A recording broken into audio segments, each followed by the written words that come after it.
espero muito que sim. Sejam bem-vindos a mais um vídeo aqui do canal. Eu andei bem sumidinha do canal, infelizmente aconteceu, vamos dizer, uma coisa muito triste aqui na nossa família. A gente estava em período de luto, e ainda estamos, né? Mas eu não estava boa para estar gravando vídeos e hoje eu quero ver se eu começo a gravar os vídeos e me dedicar mais aqui no YouTube. E também hoje eu vim trazer um vídeo bem diferente aqui no canal. É de manhã, eu vou trabalhar de a pouco. Eu só lavei o rosto e dei uma ajeitada no cabelo para eu poder falar bem com esse assunto com vocês antes das crianças acordarem. Só o Brian agora está acordado, mas ele está no meu quarto.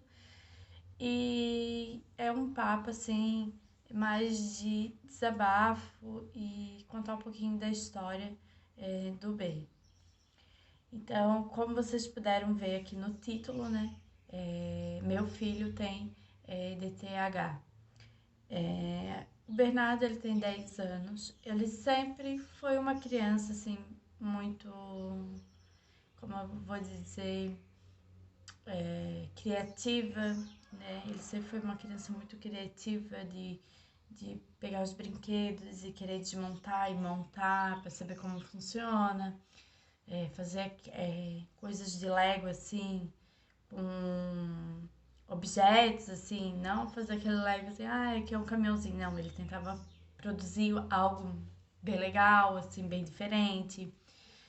E desde, assim, a gente que tem filhos, mais de um filho sempre diferente do outro, né? Então, meu mais velho, ele era mais calmo, sempre foi calmo, gostava de brincar, mas da maneira dele, de pegar um brinquedinho e ir ali brincar. E quando o B começou a ter 2 anos, ele começou assim, a gente via que ele era mais agitado, mas então a gente achava que era da personalidade dele, uma criança, né, gente? Mas tinha que ficar de olho, porque assim, ele era uma criança assim, tipo, como eu vou dizer, perigosa, não podia tirar o olho, assim, quando ele tinha na fase dos 3 anos, de querer enfiar as coisas na tomada, de tentar fazer algumas coisas, assim, brincadeiras perigosas, assim, não tinha medo, né? Mas a gente achava assim, o B é serelepe, né? O B é agitado. E até então, até a fase que ele começou a ir pra escolinha, pro prézinho, pra mim sempre foi uma criança serelepe. E aí, quando começou já no pré, as professoras começavam, mãe, o B é diferente das outras crianças, tem algo acontecendo na tua casa? Eu disse, não tem, tá tudo bem. Pois então, ele é diferente, ele brinca diferente, ele age diferente. Mas até então também nunca passava nada na minha cabeça. Eu disse, não, é normal, meu outro filho é criado da mesma forma, ele é calmo. Mas até então, primeira série. E o B é uma criança muito inteligente. Muito inteligente, muito inteligente. E aí, na primeira série, ele tinha o quadro assim, e tinha um quadro e em cima ficava o alfabeto. E a professora nem ensinou nada do alfabeto, não tinha nem ensinado as letrinhas. Ele olhando assim, ele aprendeu todo o alfabeto, aprendeu a escrever, ele aprendeu tudo sozinho, só olhando essas letras que ficavam em cima do quadro. E aí, mas na primeira série, ele tinha uma professora que é até a professora hoje do Braille. Então, ela já, né, nessa época a escola já conversava comigo também. Mãe, ele não para quieto, ele é bagunceiro, que não sei o quê. Mas ela fazia assim, se ele terminasse, vou ter que fazer essa atividade. Se ele fizesse toda do como tinha que fazer, no final ela deixava ele brincar com Lego, porque ele é apaixonado por Lego. Então, no final, ele deixava brincar com Lego. Mas, então, na primeira série ele fazia todas as atividades, não tinha nenhum problema, pois ele fazia para ter a recompensa no final. Na segunda série, ele pegou uma professora que, para mim, ela não é nem professora. Não pode dizer assim. Porque na segunda série, né, o B já apresentava as dificuldades dele, mas sempre fui chamada muito na escola. E eu sempre dizia, será que ele não é imperativo? Na primeira série eu já tinha falado. Será que ele não... nunca tinha ouvido falar sobre o DTH, né? Mas eu sabia sobre a imperatividade. Aí eu perguntava assim, será que ele não é imperativo? Não, não, mãe. Isso é falta de limite, é falta de educação. E na segunda série ele foi muito excluído da sala de aula, muito excluído das outras crianças da sala. Ele foi muito excluído. E ele piorou, ele voltava da escola, só chorava, porque não tinha amigos, porque a professora deixou ele num canto sozinho, porque ele ficou na hora do recreio dentro da sala de aula, porque ele não conseguia acompanhar. Então, ele teve muita dificuldade na segunda série. Só que como é uma série que não pode rodar, ele passou para a terceira. Só que foi uma série que abalou muito ele. Muito. Chegou na terceira série, ele até começou a ir que era a mesma turminha, ele começou a ir.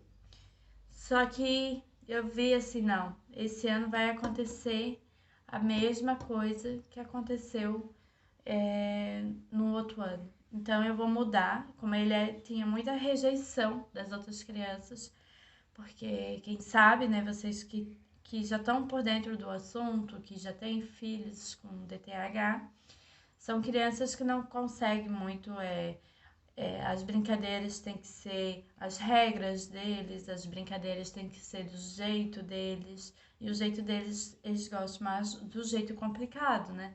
Então, para eles são mais legal, eles não gostam das coisas fáceis, eles gostam das coisas complicadas, então eles gostam de inventar regras, de inventar modos, e as outras crianças não têm paciência, né? E também existe muita falta hoje, porque como mãe, assim, muita falta de pais ensinar as crianças também a ter... É falado tanto sobre bullying na escola, mas é esquecido dos pais ensinar que existem diferentes crianças. Existem as crianças com DTH, existem as crianças com autismo, síndrome de Down, existem vários tipos, então eu acho que falta um pouco de também consciência dos pais ensinarem em casa e as crianças não reproduzirem na escola.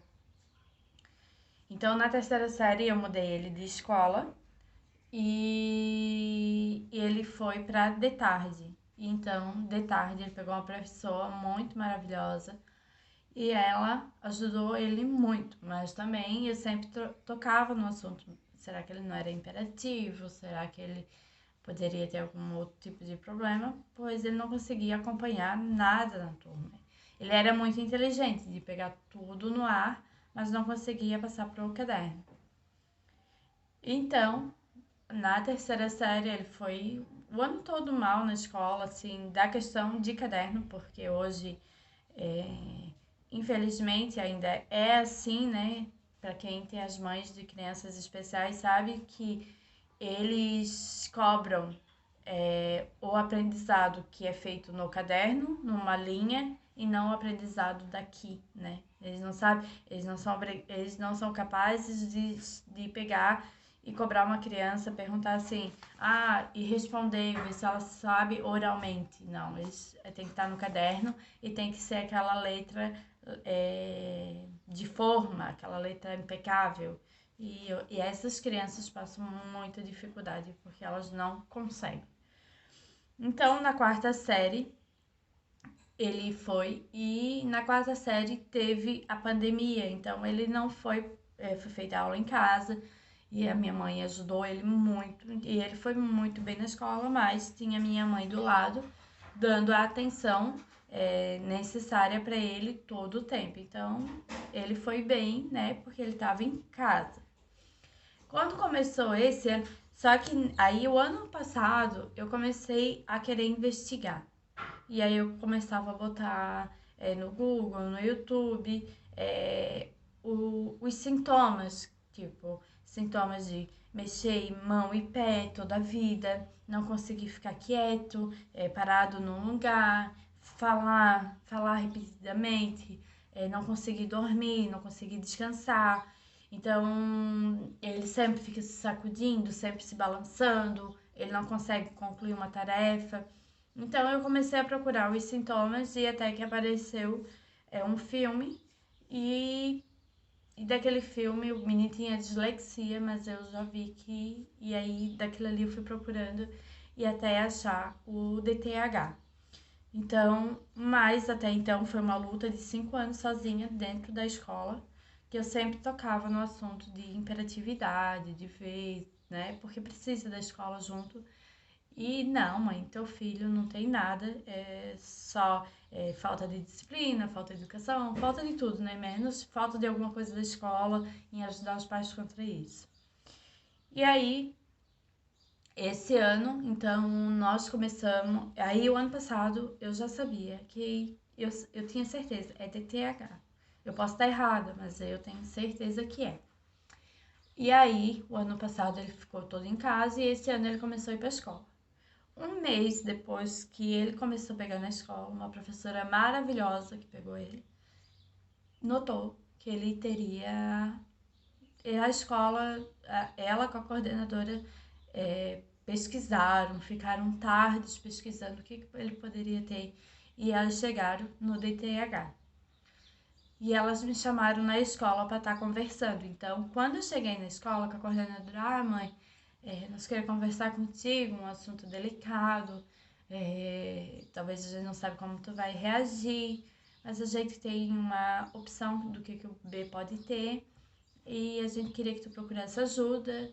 Eu disse, eu acho que meu filho tem DTH. Aí elas se sentiram aliviadas, porque era o que elas queriam me falar, mas eu já, como mãe, sabia, não tem. Então, eu tô nessa batalha desde o começo do ano.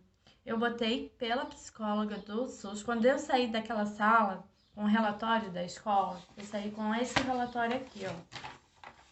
Quando eu saí da escola, eu não sabia aonde eu fosse. Ninguém me deu uma instrução assim, mãe, tu tem que procurar primeiro um pediatra, tu tem que procurar um psicólogo, tu tens que procurar um psiquiatra. Eu não sabia aonde eu procurar. Então, a primeira coisa que eu fui no postinho de saúde, levei a folha e eles me disseram que eu teria que procurar. Eles botaram ele no psicólogo. Isso foi começo do ano. Agora nós estamos já em setembro, né? Bem dizer, amanhã já é setembro. E só saiu agora. Então, a primeira coisa que eu fiz foi procurar um psiquiatra que tratou meu pai, na época que meu pai teve depressão. Então, foi a única pessoa que eu fui, perguntei se era pediatra, ninguém sabia me responder. Então, primeiro de tudo, eu levei ele num psiquiatra. Muito bom, tá? Muito bom. E o primeiro relatório da escola é assim, ó. Observando o desempenho diário do aluno Bernardo, constatou que é um aluno que relaciona bem com os colegas da sala e da escola, assim como os adultos, respeitando e tratando a todos com a educação. É bastante extrovertido e sociável. Ele é uma criança muito amorosa mesmo. Senta na primeira carteira, próxima à professora, porém se desconcentra com facilidade, se atendo a detalhes que não fazem parte do contexto da aula ou mexendo em alguns objetos pessoais. Sempre é necessário chamar sua atenção para o assunto da sala de aula, tendo dificuldade de concentração e de estabelecer focos em determinados assuntos por muito tempo. Em certos momentos estabelece um contato fantasioso com a realidade. Durante uma conversa desvia muito o assunto abordado, temas que não fazem parte do contexto. O comportamento é sempre agitado, balançando as mãos, pés e até mesmo mastigando objetos escolares, tais como borracha e papel. É sempre muito desorganizado, deixando todo o material espalhado. Sua aprendizagem é muito boa, é um aluno que aprende e tem até uma boa leitura. Porém, às vezes, ele é muito rápido, se enrolando e fica difícil o entendimento. Sua caligrafia é muito ruim, sendo de difícil compreensão. Apresenta sinais de disgrafia. Tendo em vista os pontos expostos, é indicado encaminhamento a um especialista para nos auxiliar no processo de ensino de aprendizagem do aluno. Uma coisa, assim, não sei na cidade de vocês. A minha cidade tem mais de 30 mil habitantes. É uma cidade que aborda muita gente. Aqui tá vindo muita gente de fora, tipo os haitianos, gente lá do Nordeste. Muita gente, assim, e a escola precisava, gente, porque vocês sabem que existe muito bullying nessa escola. E precisava até para auxiliar essas crianças, né, gente? Porque a cultura é diferente, principalmente os haitianos que chegam aqui e não sabem falar português, eles falam a maioria francês, né? Então, precisaria, né? E não só isso, né? Porque não tem nada a ver, né? Ser uma pessoa de outro lugar, mas também sobre a questão. Sobre autismo, sobre crianças que têm o DTH, crianças que têm dislexia, crianças que têm problemas em casa, que sofrem abuso, teria que ter um psicopedagogo dentro de uma escola de aula para auxiliar essas crianças, porque se tivesse na escola, ele já saberia lá atrás que teria um problema e hoje estaria muito diferente, teria ajudado ele muito, muito, muito. Então isso também ocupa um pouco dos governadores, dos prefeitos da cidade que não se importam, né? Se você for olhar, não querendo justificar, mas a maioria desses crimes que é feito em escolas são de crianças que sofreram bullying, sofreram algum trauma em escola e acabam, né? São crianças de cabeça fracas, né? E acabam fazendo esse tipo de coisa. Mas será que se não tivesse tido um suporte, né? Um suporte profissional, psicológico, psicopedagogo numa escola, não teria ajudado esse tipo de criança, né? Hoje eles querem botar segurança nas escolas, mas por que não vão tratar primeiro as crianças, né? Eu acho bem um tema, é um tema bem, assim, é difícil de discutir, principalmente aqui, mas eu acho que falta, gente, falta mesmo. Para quem é as mães que precisam, que tem criança que vai muito bem na escola, que não tem nenhum problema, então não precisa desse tipo, não entende. Mas as crianças que têm algum tipo de transtorno, de deficiência, precisam desse tipo de ajuda e é muito, muito, muito difícil. Então, primeiro de tudo, o psiquiatra me deu um remédio que ele toma até hoje, que é o fluoxetina, e ele começou tomando 5 gotas e hoje ele toma 10 gotas. E me encaminhou para um psicopedagogo. Eu levei ele para o psicopedagogo dessa clínica, mas eu não gostei e troquei. Gente, essas coisas é muito cara, muito cara. Tipo, uma consulta com um psiquiatra é 300, 350 e mais uma consulta com um psicopedagogo, tipo, é R$ 200, mas tem que fazer uma sessão a cada semana, tem que fazer uma sessão direto e é R$ 200, fora os testes que é 2.000. É muito caro, gente. Pra quem não tem condições, é muito caro. E aí eu fiquei um tempo sem deixar ele, porque eu já tinha gastado naquele mês R$ 500 e até então ninguém me dizia assim, ele pode ter isso, ele pode ter aquilo. Não sabia, ninguém me falou nada e eu tava bem perdida. E eu disse, não, vou esperar o SUS pra ver o que acontece. E pra ver o que acontece. Aí a escola falou de uma psicopedagoga que ela cobrava R$ 100 por consulta, que ela era muito boa. E aí até fui ver quem era e a própria psicopedagoga entrou em contato comigo pra mim estar levando ele. Ela disse que dinheiro não era problema, que eu podia estar levando ele, que depois nós via o que acontecia. Então, agora eu tenho um relatório dessa psicopedagoga. Essa psicopedagoga, ela falou, né, bem dizer as mesmas coisas que já está no primeiro relatório, só complementou mais algumas coisas. Então, ele fez sessões, fez testes. Tem os testes aqui, gente, ó. que é feito na escola com os professores, tá? Sobre comportamento, atitudes dele. E é feito um comigo para ter a comparação também. E aqui ela bota assim, ó. Foi encaminhado para diagnóstico psicopedagogo, tendo com queixa os seguintes aspectos. Falta de atenção e caligrafia com muita dificuldade. Durante o diagnóstico foram realizadas 4 sessões de duração de 50 minutos cada período de maio a junho, incluindo as atividades de natureza variada. Durante sessões, Bernardo apresentou disposição em fazer as atividades. Demonstra timidez em suas falas, ansioso. Aos poucos ficou mais à vontade e em alguns momentos apresentava cansaço. Mas nunca falava nada, demonstrava através de sua respiração ofegante seus gestos. Nos testes que exigiam uma compreensão e interpretação mais elaborada, era visível sua agitação. Ficou o tempo todo em pé. Diante de todas as provas projetivas realizadas, foi possível constatar que o Bernardo demonstra um vínculo positivo com a aprendizagem, isto é, ele gosta da escola, mas tem muita falta de atenção e ansiedade. Evidenciou um campo social de amizades muito bom, falou que tem vários amigos e se sente bem com a turma. Em relação às projeções familiares, demonstra segurança em relação vivenciada pela família no seu conjunto. Vê a mãe como uma figura forte, presente em todo momento importante da sua vida, mas acha que ele tem que dominar. Esquema corporal, lógica, temporal e espacial dentro do esperado para a idade. Nas questões pedagógicas avaliadas mediante TDE, apresenta desempenho bom no geral, as dificuldades aparecem na produção do texto, pois não tem paciência de ficar muito tempo numa única atividade. Em relação à sua agitação, apresentou problemas de atenção, ansiedade, impulsividade, falta de planejamento, segundo o teste de trilha TAC Torres de Londres. Os questionamentos da escala para diagnóstico de TDAH, respondidos por pais e professores, mas os testes aplicados na clínica a hipótese de TDAH com impulsividade. Bernardo é muito inteligente, até então as dificuldades que aparecem são decorrentes desse comportamento que este ano está mais evidente. Precisa melhorar seu planejamento em tudo que realiza, principalmente no que se refere às tarefas escolares, cumprimento das regras estabelecidas.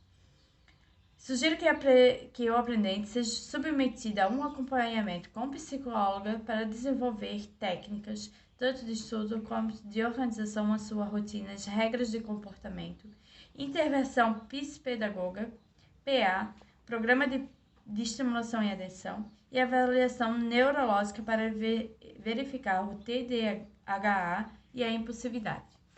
Então, ela me falou assim, como profissional, ela disse que 99%, né, que ele tem o TDAH.